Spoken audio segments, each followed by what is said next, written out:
Amen.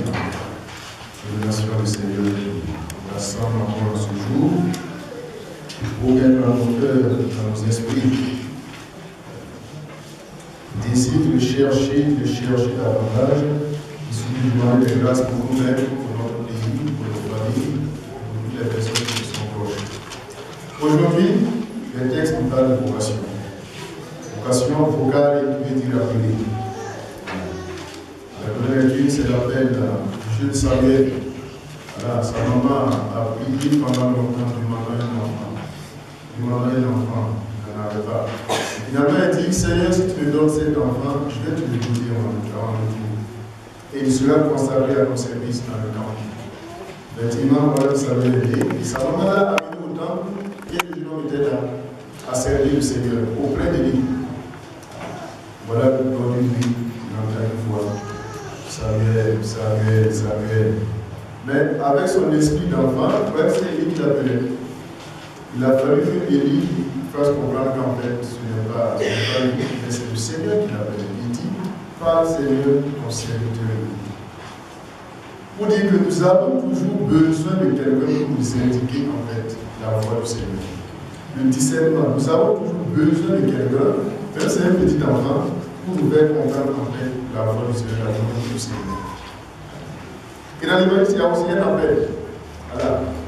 Dans la première lecture, c'est un petit enfant. Voilà. Dans la deuxième lecture, c'est une personne, toute grande personne qui cherchait aussi le Seigneur. Qui cherchait le Seigneur, qui voulait servir le Seigneur.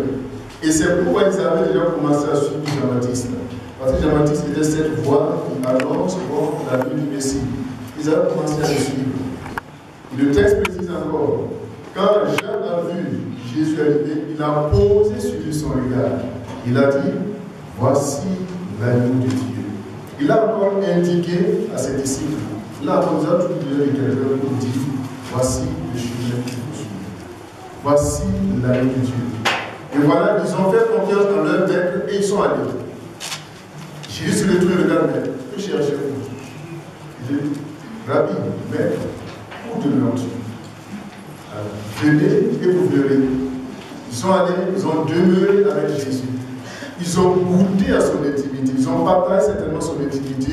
Ils ont causé dans un cœur à cœur, comme on le dit.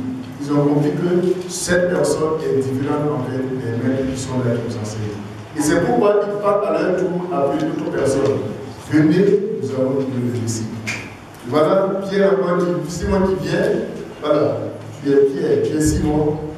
Désormais, tu t'appelleras Pierre. Pour dire, quand on s'approche du Seigneur, on est toujours séduit par quelque chose, on est toujours transformé de l'intérieur.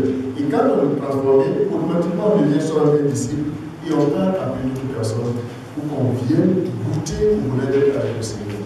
Comme le psaume, goûter et voyez comme est bon le Seigneur.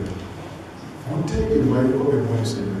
Donc, quand on découvre la douceur du Seigneur, on vient à lui et on le suit désormais, on peut bien le lâcher, comme on le dit.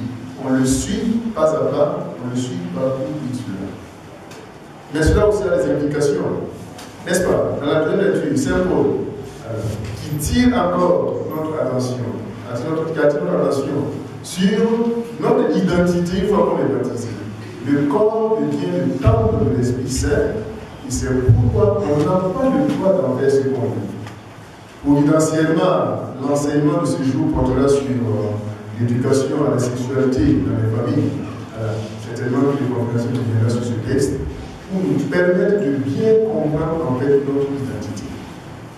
Alors, il semble que les premiers chrétiens, après l'Eucharistie, mais ils ne se servaient pas au hasard.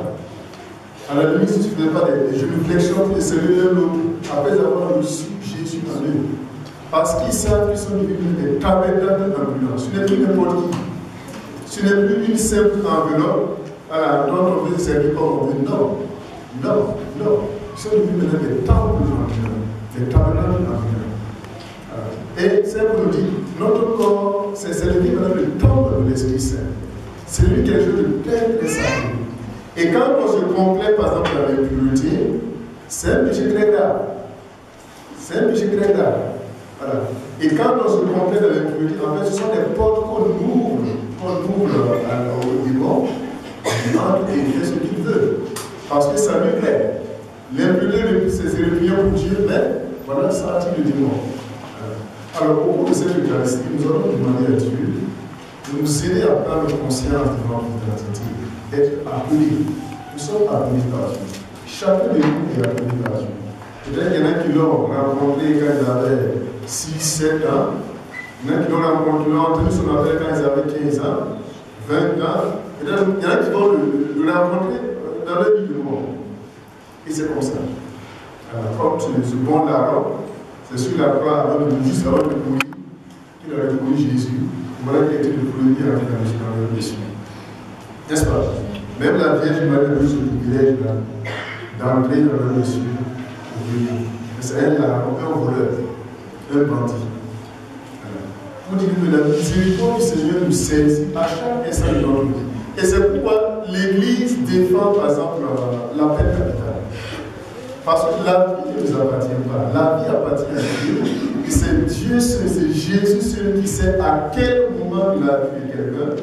Il va faire une illusion dans sa vie, il sait la personne. Et par contre, l'amour non plus, dans le pas condamner les autres.